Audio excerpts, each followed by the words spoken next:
I just felt there was this whole underground that was going on that like the art community or the traditional art community was not addressing.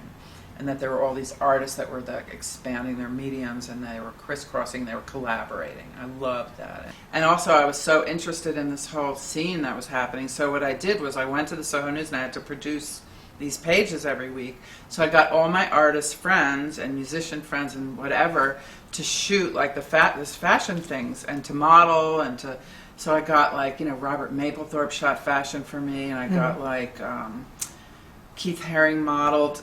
Anne Magnuson produced like pieces for me with all the artists, and we just knew that like New York like was desperate for something to cover what was going on, because like it was even exploding more downtown, and like, you know, restaurants were starting to open, and so we decided to start something ourselves. So we each put in $1,000 and we did it at my kitchen table and we started a paper. I'm from New Jersey. I grew up in New Jersey, West Orange.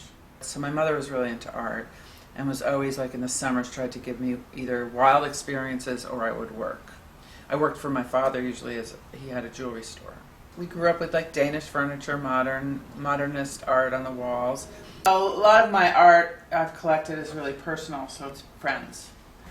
This is early Ted. These are his, when I first met Ted, these are the moth wings that I told you about that he used to make in his oven. But Ted used to make these day glow things in the early days. And this is a Stephen Sprouse scarf. He used to be my next door neighbor.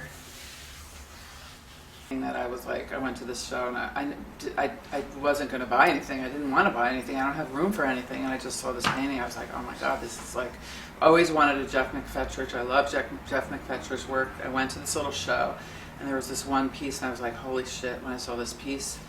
And I just like went and like I bought, they were like died because I just walked in. I was like, I have to own this. I have to buy it. This is Taube Auerbach, who's a good friend, and it's a pretty seminal piece of her work, actually. It's one of the more important, I think it's a really good piece of her work. I mean, it took me like a whole day to find that piece in Keith's studio. I mean, I spent like 4 hours going through thousands of drawings in his studio, like in 1981, to pick that drawing. That's like a really good drawing. I love this couch because I grew up on this couch. It's a Dunbar couch from probably like 1958, and it's, of course, I recovered it in crazy fabric, but it used to be in a nice brown tweed. I wear this uniform, which is kind of, at a certain point, like when I was young, I used to dress crazy, and I would dress very eccentric. I was a punk. I used to dress in all like seditionary stuff. But when you get older, you just don't want to look like a Christmas tree when you go out of the house. You just don't, it's just like you have to calm it down a little, you know. And also, it just became like I stopped putting everything into what I was wearing and started.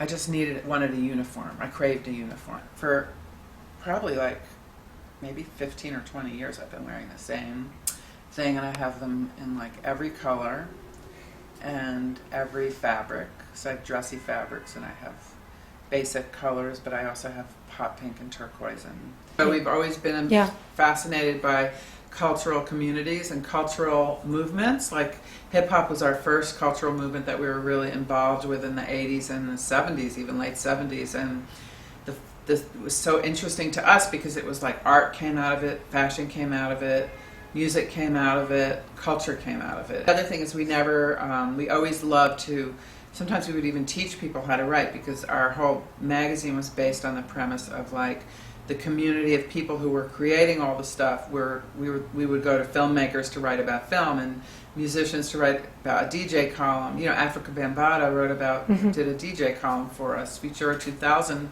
did a technology column for us. So we would go to people who were experts and enthusiasts about certain things. I never like think things are worse. I always think they're better and more interesting, just different. They're not the same. And people have to be open to different ways of doing things. And it's never better 20 years ago. It's never better. It used to be better. I never say that. I never think it used to be better.